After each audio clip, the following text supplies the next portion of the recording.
Komisioni i Jashtëm i Parlamentit Evropian ka miratuar me 58 vota pro, 7 kundër dhe 7 abstenim rezolutën për Shqipërinë.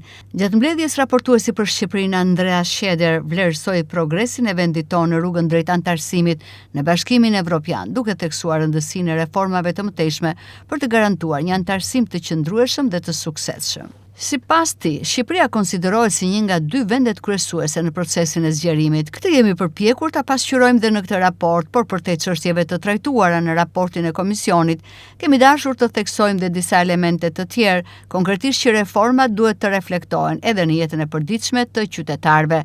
Veçanërisht jemi përpjekur të vendosim fokus edhe te situata sociale në Shqipëri, përfundoi raportuesi për Shqipërinë. Në këtë dokument vjet në dukje ambicia Shqipërisë për të mbyllur negociatat për të gjithë grup kapitujt brenda vitit të ardhshëm. Në raport me zgjedhjet e vitit 2025, Parlamenti Evropian i qëndron vlerësimit të OSBE ODIHR-it, duke shprehur shqetësim për fushën e pabarabartë të lojës në zgjedhje dhe keqpërdorimin e burimeve njerëzore. Parlamenti Evropian i bën apel mazhorancës dhe opozitës të punojnë së bashku për të miratuar reformën elektorale.